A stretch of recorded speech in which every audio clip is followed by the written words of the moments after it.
If you think the Bosnian national team is still relying solely on the old guard at this World Cup, you are dead wrong.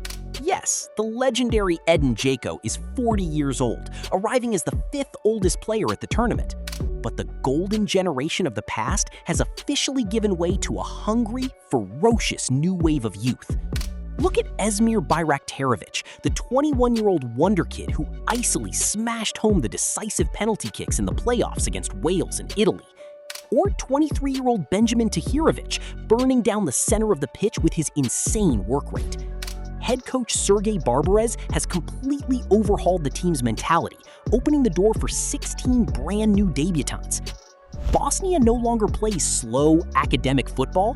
They are ready to suffocate Canada with aggressive pressing right in their home stadium in Toronto. Can this daring squad pull off the ultimate opening round upset? Drop your score predictions in the comments below.